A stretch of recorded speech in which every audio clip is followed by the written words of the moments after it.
Salut Iba. Allez, envoyer des bonnes énergies, des good vibes dans le chat. Alors, ce que je vous propose, c'est de commencer tranquillement. Alors, on va commencer le temps que les gens se connectent à rappeler un petit peu le principe de ce format d'événement. Donc, aujourd'hui, alors, on a le grand plaisir d'accueillir Maxime, donc, qui aura l'occasion de se présenter rapidement. Donc, pour notre session de Trailblazer du mois. Donc, le Trailblazer du mois, c'est un concept du club utilisateur Salesforce Marketing Cloud qu'on a lancé maintenant il y a à peu près 3 mois, puisque ça fait 3-4 mois. C'est la 3e édition, puisqu'on a reçu au préalable John Paul et L'Oréal avec des Trailblazer marketing qui ont eu l'occasion de partager le retour d'expérience. Donc aujourd'hui, donc c'est Maxime qui nous fait l'honneur de sa présence et pour discuter un petit peu de la manière dont ils utilisent Marketing Cloud au quotidien, en nous donnant un petit peu leur feedback, les bonnes pratiques et les conseils, ce qui va moins, etc. Donc, l'idée, c'est de parler entre utilisateurs sans tabou. Et donc, aujourd'hui, je suis accompagné d'Élodie qui va co-animer avec moi l'interview auprès de Maxime. Avec plaisir. Donc, Élodie Ménage, du coup, je participe avec plaisir avec Maxime et Julien à cette 3e édition. Alors, n'hésitez pas à poser des questions dans le chat au fur et à mesure si vous avez des questions pour Maxime, sachant que l'idée, c'est de prendre le temps à la fin de la session. Ça va durer à peu près 20-25 minutes, grosso modo, et on va essayer de prendre le temps à la fin pour répondre à vos questions. Donc, posez-les au fur et à mesure et on prendra le temps d'y répondre à la fin. Ce que je vous propose, c'est de commencer tout de suite avec la première question. Alors, bonjour Maxime, du coup, peux-tu nous dire un petit peu plus sur toi? Qui es-tu? Quel est ton parcours en quelques mots? Bonjour à tous, merci à tous d'être présents aujourd'hui. Moi, c'est Maxime Corvézier, je travaille chez Wicard depuis environ 4 ans. Wicard, c'est quoi? Je vais commencer par introduire qui on est. Donc, on est une plateforme de mise en relation, une plateforme de location de voitures entre particuliers. Donc, on a des propriétaires qui ont des voitures et qui ne l'utilisent pas tous les jours et qui la rendent disponible à la location. Donc, on a environ 30 000 voitures disponibles. Et après, on a des locataires qui ont besoin de louer une voiture pour se déplacer. Donc, il y a environ 2 millions d'inscrits. Et donc, nous, Wicard, on met en relation le propriétaire et le locataire et on assure cette location grâce à notre partenaire AXA. De mon côté, mon parcours scolaire, donc j'ai fait un IUT GEA, puis une licence en Écosse pendant 1 an. Et ensuite, je suis rentré en école de commerce avec une spécialisation web marketing. Au niveau professionnel, du coup, pendant mon école de commerce, j'ai pu faire 2 stages de 6 mois en service marketing fidélisation chez 2 e-commerçants français. Et donc, je travaillais avec des agences pour l'envoi des campagnes marketing. C'est pourquoi j'ai eu envie de passer de l'autre côté cabinet de conseil pour ma première expérience professionnelle. Et je suis arrivé chez Nextedia où je suis resté 4 ans. Alors, à l'époque, je ne faisais pas du Exact Target ou du Salesforce Marketing Cloud, mais je travaillais sur plusieurs outils concurrents. Donc, au début, je faisais de la gestion de campagne et petit à petit, j'ai géré de plus en plus de projets comme l'aide au choix d'outils, des projets de migration de plateforme, d'aide en conseil de stratégie CRM, de délivrabilité, d'analytics. J'ai travaillé avec différents types de clients, des clients héroïstes, des clients plutôt branding, des startups, des grands groupes et même de la presse avec des objectifs différents qui sont plutôt des objectifs de clic et visite sur site. Après, je suis allé chez Etsy pour aller côté annonceur où j'ai été 2 ans CRM manager et je suis arrivé chez Wicard ensuite. Très clair. Du coup, alors aujourd'hui, tu es devenu un trailblazer. C'est un mot, alors on le voit aujourd'hui, on est dans une communauté trailblazer. On est dans une session de Trailblazer of Demand. C'est un terme qu'on retrouve maintenant assez souvent dans l'écosystème Salesforce. Comment tu définirais cette notion de trailblazer en étant tous trailblazer? Qu'est-ce que ça signifie pour toi? Alors pour moi, un trailblazer avec la vision de Salesforce, c'est quelqu'un qui est autonome, mais qui travaille en équipe et aussi avec la communauté. Donc, c'est quelqu'un qui est prêt à prendre des risques pour A/B tester différents parcours, pour emprunter des nouveaux parcours, pas les parcours classiques. Très clair. Très bien. Et tu nous as parlé un petit peu, du coup, très brièvement de la partie marketing. Est-ce que tu peux nous en dire plus? Donc, ton expérience sur MC, comment tu l'as découvert, comment tu t'es sauté au départ dans l'outil? Alors, en arrivant chez Wicard, je connaissais pas très bien Marketing Cloud. Donc, j'avais eu déjà Exact Target en appel d'offres quand j'étais chez Nexelia, mais ils n'avaient jamais été choisis puisque c'était au moment du rachat. Donc, dans le contexte Wicard, le setup avait été effectué par un cabinet de conseil depuis plus de 2 ans. Mais moi, pour diverses raisons, j'étais obligé d'apprendre à utiliser Marketing Cloud seul avec très peu de documentation interne. Donc, même si j'avais l'habitude d'apprendre à utiliser de nouvelles plateformes CRM régulièrement, avec Marketing Cloud, c'était un peu plus conséquent et je n'avais pas eu de passation. Donc, j'ai commencé par chercher à comprendre ce qui était fait, ce qui tournait en automatique, et comprendre comment faire les choses. Par exemple, des choses basiques les premières semaines, envoyer un email à une cible, comprendre comment est fait la cible, par exemple. Donc, j'ai passé pas mal de temps à essayer de comprendre comment ça fonctionnait, à lire de la documentation sur Internet, à solliciter le support aussi. Et parfois, j'avais des réponses, même si le support, c'est d'abord réservé pour les bugs. Et assez rapidement, dès la première année, j'ai pu faire une formation qui s'appelle Bien démarrer avec Marketing Cloud, qui m'a vraiment boosté dans l'apprentissage. Donc, ça m'a bien aidé à comprendre certains éléments que je n'avais pas compris tout seul. Et la deuxième année, j'ai fait une dernière journée. Donc, la première formation, c'est sur 4 jours. La deuxième formation, c'est sur une journée, sur Journey Builder, qui m'a aussi aidé à mieux utiliser certaines choses de Journey Builder. Alors justement, tu nous parles de comment toi, tu as fait pour bien démarrer, bien débuter, etc. Il y a des gens autour de la table dans cette session qui débutent eux aussi sur Marketing Cloud. On a aussi des experts, bien entendu. Si tu avais des conseils à donner à ceux qui démarrent vraiment sur Marketing Cloud, quels seraient tes conseils, tes tips pour ces gens-là? Alors moi, je conseille donc déjà d'utiliser la plateforme tout seul, de faire les tests, de s'envoyer des emails tests, des tests de rendu, d'import, d'export. Et après, de faire les 2 formations, puisque ça aide vraiment dans l'apprentissage. Aussi, je conseille de beaucoup lire la documentation, la documentation de la communauté aussi. Donc, il y a des sites que j'aime bien suivre. Donc, par exemple, le forum salesforce.stackexchange.com ou le site sfmarketing.cloud. Ou même sur YouTube, il y a beaucoup de chaînes maintenant avec des tutos qui sont super bien faits, comme Claude Kettle avec Elliot Harper ou Marcus Code qui aident vraiment sur des sujets précis où on voit même des captures écran, donc ça aide vraiment à comprendre et à bien avancer sur les sujets. Alors moi, j'ai l'habitude, quand je vois une chaîne qui est plutôt bien ou même des gens sur LinkedIn qui mettent du bon contenu, je les suis et comme ça me permet de facilement les retrouver quand j'ai une question. Ouais. Tiens, d'ailleurs, j'en profite pour faire un peu de pub pour un ami. Si vous connaissez le SFMC Curated, Oui. je ne sais pas si tu connais aussi Maxime, mais c'est une bonne source de contenu agrégé spécifiquement sur Marketing Cloud. Voilà, ça a été créé par Zakaria El Jazouli, qui fait partie qui est co-leader aussi du club Marketing Cloud en France.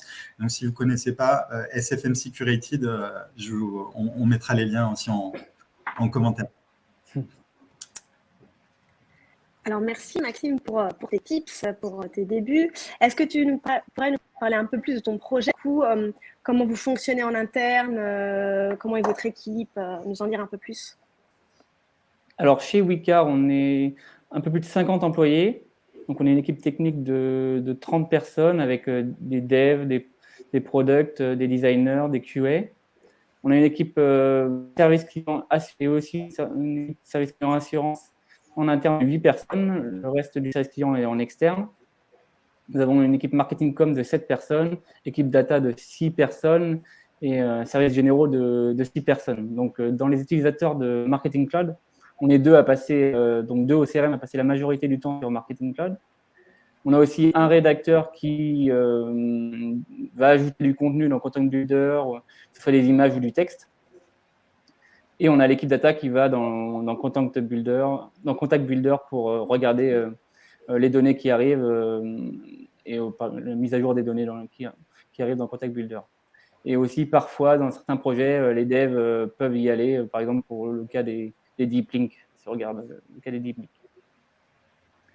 Un exemple de projet où on travaille ensemble, donc ça peut être, on a l'objectif d'améliorer le taux de demande de location sur acceptation des propriétaires. Donc on travaille avec l'équipe data, l'équipe produit pour trouver le meilleur moyen de mettre en place des relances. On se pose la question sur quel canal, sur quel nombre de relances, comment on le personnalise, et on travaille ensemble. Et c'est à partir de ce moment-là qu'on regarde comment on le fait et comment on le met en place sur Marketing Cloud. Alors justement, en parlant un petit peu des canaux que vous utilisez, des types d'emails que vous envoyez sur du commercial, du transactionnel, est-ce que tu peux nous en dire un peu plus sur le périmètre de l'utilisation que vous avez de Marketing Cloud aujourd'hui chez Wicar? Alors oui. Alors au niveau du data model, nous on est sur un modèle de données en étoile. Il est alimenté par l'équipe data qui me dépose des fichiers sur le SFTP, des dépôts toutes les 30 minutes. Qui mettent à jour environ 25 data extensions. Ensuite, moi, j'ai des automations qui font tourner des SQL queries pour mettre à jour mes ciblages qu'on utilise régulièrement, et d'autres qui viennent faire tourner des journées. Au niveau du type de message, nous, on envoie tous nos SMS depuis Marketing Cloud, que ce soit des SMS transactionnels ou de relance ou marketing. Au niveau des emails, on envoie tous les emails marketing et les emails de relance, mais pas les emails transact qui, eux, partent depuis une autre plateforme. D'accord. Au niveau des push notifications, ils partent depuis une autre plateforme qui s'appelle Batch, mais on a un connecteur entre Journey Builder et Batch, ce qui nous permet dans Journey Builder de déclencher des pushs bien personnalisés avec la perso de Salesforce. Que ce soit au niveau du deep link, des images ou même du contenu. On utilise aussi les landing pages depuis cette année. Donc on fait elles ont différents objectifs pour nous, donc des objectifs en interne, donc où par exemple il peut y avoir des besoins d'envoi d'email par le service client suite à une demande de nos clients. Où le service client, il peut, rien qu'en tapant le subscriber key et en cliquant sur un bouton, renvoyer un email précis à un client. J'ai aussi créé une page qui se met à jour pour une liste d'utilisateurs à appeler pour le call center en call sortant. Et ensuite, il y a une autre landing page où ils peuvent faire le compte-rendu de chaque appel. Pour dire oui, il a accepté, il va utiliser le code promo par exemple. Et quand la personne du call center clique sur la validation de son compte rendu, ça génère aussi un email avec le code promo à l'utilisateur. Mais on utilise aussi les landing pages en externe, c'est-à-dire vers nos propriétaires majoritairement, où on est capable de tester des écrans qu'on n'arrive pas à prioriser sur les fronts, sur les apps et puis sur le web. On le fait en landing page au début pour avancer et pour tester petit à petit avant que ça soit priorisé et que ça passe sur les fronts. Donc là, par exemple, on conseille les prix des voitures via les landing pages. Et après, au niveau international, donc nous, on devait lancer l'Espagne. Pour l'instant, Wicar, on est que en France. Et on devait lancer l'Espagne au printemps 2020. Et avec le Covid, on n'a pas pu lancer à ce moment-là, forcément. Donc, c'est dans les tuyaux, il n'y a plus qu'à appuyer sur un bouton. Et par contre, on a bien lancé en 2 langues, donc 2 langues supplémentaires, l'espagnol et l'anglais. Donc, nous, en CRM, il y a quand même une réflexion qui était importante à faire sur les messages à multiplier par 3. Tu as devancé ma question qui était sur les évolutions à venir. Donc, du coup, tu nous as parlé de l'Espagne. Est-ce qu'il y a d'autres, du coup, vous avez des ambitions spécifiques à venir? Quels sont vos axes d'amélioration ou d'évolution sur Marketing Cloud? Côté Wicar, du coup, oui, il y a l'international. Donc, l'Espagne sera sûrement le premier pays, mais il pourrait y avoir d'autres pays prochainement aussi. et d'autres langues forcément. Côté Marketing Cloud, moi, ce que je cherche toujours à faire, c'est automatiser le maximum de tâches, de mieux en mieux personnaliser, que ce soit dans le contenu ou dans le ciblage. Et après, être capable d'être de plus en plus dans le temps réel. C'est pourquoi je milite pour réintégrer les messages transactionnels qui partent depuis une autre plateforme. Je milite pour les remettre dans les journées, dans Salesforce et dans les journées pour pouvoir être autonome sur le contenu, le type de message, pouvoir faire des A/B tests, enfin toutes les possibilités de journée builder. J'aimerais bien que l'équipe tech me déclenche l'entrée dans la journée et que moi ensuite je puisse jouer avec l'autre journée pour améliorer et atteindre l'objectif du parcours. Ouais. Alors c'est vrai que c'est assez récurrent, hein, cette notion de commercial et transac. Souvent le transac peut être géré sur des systèmes tiers ou des fois depuis le site web, etc.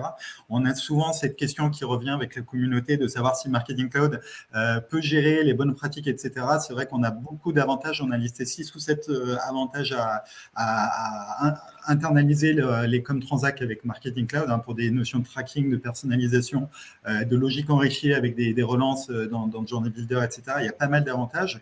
Et d'ailleurs, c'est une question qu'on se posait aussi, c'est de savoir, toi qui as touché à plusieurs solutions de marketing automation dans ton parcours, quelles seraient les forces et les axes d'amélioration de Marketing Cloud de ton point de vue d'un point de vue technologique? Alors pour moi, le point fort de Marketing Cloud, c'est vraiment la puissance et la volumétrie de données qu'il peut accepter et de l'avoir en multitable. Donc ça, c'est vraiment le gros point fort. Un autre point fort, c'est la communauté.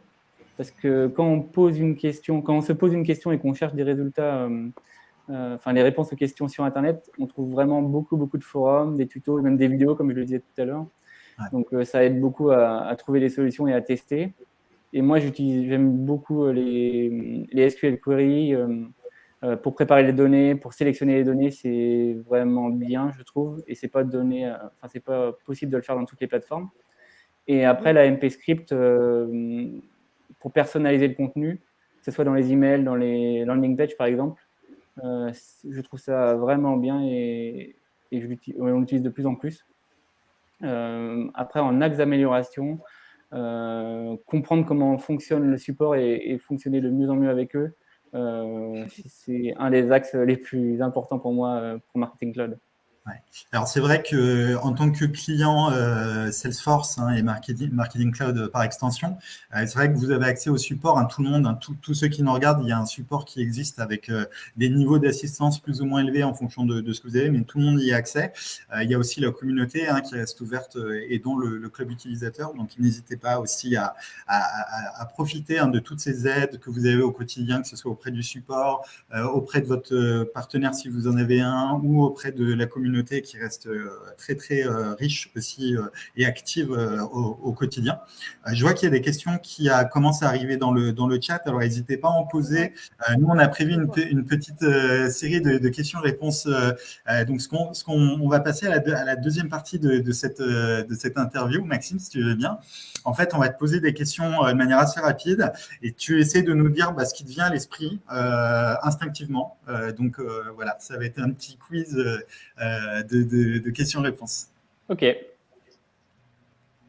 Alors Maxime, quelle est la fonctionnalité qui te fait gagner le plus de temps? Du coup, pour moi, c'est vrai que c'est Query Studio. Alors, c'est une extension gratuite qui permet de faire des requêtes SQL et d'avoir les résultats sans créer une data extension de destination. Donc, ça gagne vraiment beaucoup de temps dans l'exploration quand on crée les ciblages. Ça, c'est vraiment top. La fonctionnalité qui a le plus d'impact dans ton travail au quotidien? Alors, pour moi, c'est les automations, parce que ça me gagne beaucoup de temps et en fait, on en a plusieurs centaines qui tournent chaque jour chez Wicar. Et donc, ça permet de mettre à jour un nombre important de segments, de données et donc, c'est vraiment important pour nous. Très bien. Et enfin, la fonctionnalité la plus indispensable pour toi aujourd'hui? La fonctionnalité la plus importante de Marketing Cloud, c'est Journey Builder, puisque c'est vraiment ce qui nous permet de faire le parcours. Et donc, c'est le résultat de tout et du canal choisi. Donc, pour moi, c'est vraiment celle-ci qui est la plus indispensable et sur laquelle on travaille de plus en plus. Ouais. Alors c'est drôle parce que c'est vrai que Salesforce met souvent Journey Builder au centre de la logique omnicanal, etc. Et c'est intéressant d'avoir des feedbacks comme le tien puisque ça confirme que le positionnement de Marketing Cloud et l'usage qui en est fait en pratique par les utilisateurs est bien en adéquation. Donc, écoute, un grand merci pour ton feedback, Maxime. On va passer à la dernière partie sur les 5 minutes restantes sur les questions du chat. Du coup, alors on va les prendre dans l'ordre. Bon, alors il y a une question, je pense que tu as déjà plus ou moins répondu sur. Alors, on va les afficher. Quelle feature de Marketing Cloud vous intéresse le plus en ce moment? Pour quel use case? Du coup, Query Studio, comme je le disais tout à l'heure, c'est vraiment l'extension qui permet de vraiment beaucoup gagner de temps. Donc, pour quel use case? Par exemple, j'ai envie de regarder comment je peux faire un segment que je ciblerai toutes les heures. Et donc, ça me permet de faire ma requête. Et une fois que je suis satisfait de ma requête, je crée la SQL query avec ma data extension de destination et l'automation pour la faire tourner toutes les heures. Ok. Après, effectivement, il y a eu plusieurs questions dans une question de Justine. Comment êtes-vous organisé pour la rédaction des messages en 3 langues en interne sur l'ensemble des canaux SML, email, push? Alors, donc là, on les rédige en interne. On a un rédacteur en interne qui rédige tous les messages en français. Et après, on les fait traduire à une agence spécialisée dans la rédaction. Et ensuite, on crée. Donc, je ne sais pas si c'est la meilleure façon, mais on crée plusieurs messages dans Marketing Cloud, un par langue. Même si peut-être que ce n'est pas forcément la solution idéale et que si un jour on a 30 langues, je changerai de façon de faire parce que ça risque d'avoir un nombre trop important de langues. Donc, je pense qu'il y a d'autres moyens, mais pour l'instant, pour 3 langues, j'arrive à les gérer comme ça. Ouais. Alors effectivement, l'avantage d'avoir des emails séparés, c'est d'avoir des trackings par job d'envoi un peu séparés. Après, tu peux effectivement mutualiser sur un seul email et utiliser une table de transco pour avoir les différentes. Donc sur une data extension, tu auras toutes les traductions et utiliser LampScript justement pour personnaliser sur un seul email sur les différentes langues en fonction justement d'un code pays ou d'un code local, un code ISO sur l'ADE sur chacun des clients dynamiquement au moment de l'envoi. Voilà. Donc ça peut être fait après, mais effectivement, pour commencer, je pense que c'est une bonne approche d'avoir c'est plus simple d'avoir des emails distincts. En plus, ça permet d'avoir des trackings dissociés. Alors du coup, là, si tu veux, Elodie, tu peux continuer sur la question. Je continue. Alors la partie automatisation, je pense qu'on l'a peut-être pas mal abordée, ou sinon, Justine, n'hésite pas à détailler plus précisément quelle est ta question. Sinon, que penses-tu de la feature interactive email? Est-ce que vous l'utilisez? Alors, interactive email, du coup, je ne vois pas trop ce que c'est. En fait, c'est directement dans ton email, du coup, de pouvoir, par exemple, satisfaction client, tu as des étoiles où tu peux cocher directement dans ton email. Je ne sais pas si vous utilisez ce genre de nous, on l'a pas mis en place pour l'instant. Alors, c'est vrai que pour ceux qui nous écoutent, donc qui ne connaissent pas également cette fonctionnalité, donc c'est suite au rachat de Rebel par Salesforce. Donc, c'est une société qui a été rachetée, donc qui avait été introduite à Dreamforce l'année dernière.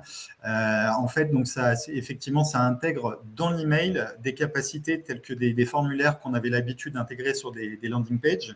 Mais l'avantage de l'intégrer dans l'email, c'est qu'on va gagner en taux de conversion plutôt que de cliquer sur un bouton call to action, d'aller sur une landing page et de remplir un formulaire. On a intégré, Salesforce a intégré cette capacité de formulaire directement dans l'email. Donc, pour des use cases comme des questionnaires de satisfaction, du lead qualification, etc., il y a un certain nombre de use cases qui sont possibles. Et on avait fait un événement avec le club utilisateur Marketing Cloud spécifiquement sur ça. Donc, vous pourrez retrouver sur marketingforce.education donc justement le document spécifique à cet événement, si besoin.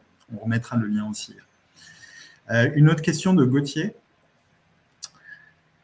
Quelles étaient tes premières erreurs sur SFMC, sur Salesforce Marketing Cloud, et quel KPI regardes-tu suite à la mise à jour iOS, je pense, et Chrome, en l'occurrence, sur les dernières annonces de Google? Alors, les premières erreurs, je trouve que c'était pas très facile de comprendre qu'est-ce qu'un contact à qui on peut envoyer un email, à qui on ne peut pas envoyer un email. Ça, je me souviens, les premiers jours, j'ai essayé de comprendre ça, puisqu'il faut vraiment être dans la base et avoir été contacté pour pouvoir envoyer un email test. Donc, ça me paraissait simple à faire et pourtant, j'avais des difficultés la première semaine à faire ça. Quel KPI regardes-tu?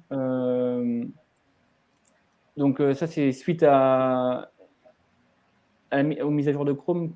Ouais, alors en fait, effectivement, il y a eu des toutes dernières annonces, c'est très très récent, mais effectivement lié au data privacy. Donc, c'est des grandes annonces dont on a parlé aussi à notre dernier événement, le retour de la Marketing Force avec le club Marketing Cloud.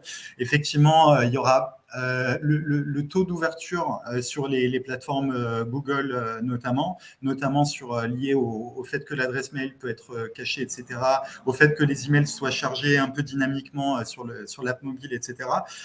Le taux d'ouverture va devenir un critère de moins en moins pertinent, notamment chez Google.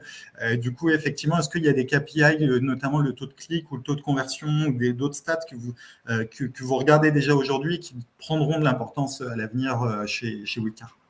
Alors, nous, c'est vrai que chaque email a un objectif et du coup, je regarde en fonction du nombre de messages envoyés et après, je redescends les KPI délivrés, ouverts, cliqués, mais surtout, je regarde est-ce que l'objectif a été atteint? Est-ce que le propriétaire a accepté la location?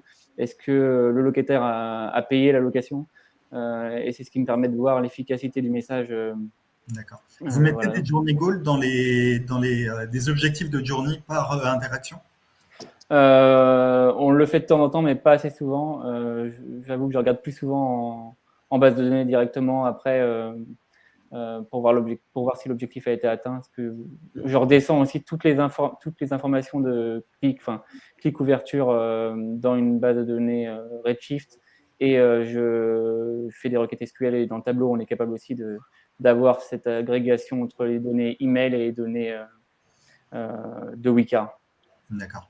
Alors, s'il y a d'autres questions, on peut reprendre une dernière question, le temps que ça arrive, le cas échéant. Alors, moi, j'aurais peut-être une question pour toi. Quelles sont les applications Salesforce que vous avez plus largement que Marketing Cloud chez Wildcard et quelles sont les forces d'utiliser Salesforce en plateforme intégrée selon toi? Alors, chez nous, on a uniquement Marketing Cloud, mais après, on utilise aussi Tableau et Slack, mais réellement, on n'a que Marketing Cloud chez Wikar. D'accord, très clair.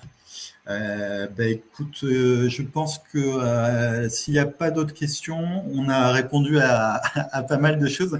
Donc, on tenait au nom de l'équipe du club à te remercier du coup pour ton retour d'expérience hyper intéressant. Merci à tous ceux qui ont participé à ce live et à ceux qui ont posé des questions également. La rediffusion sera accessible sur notre site marketingforce.education avec donc le replay de cette vidéo. Donc merci aussi à Elodie. Merci à tous de m'avoir invité. Merci à tous. N'hésitez pas si vous avez envie de faire peut-être le prochain Trailblazer, ce sera avec grand plaisir. Merci Maxime, merci Julien. À très bientôt pour un prochain événement du club. À bientôt. Au revoir, bonne journée à tous. Au revoir.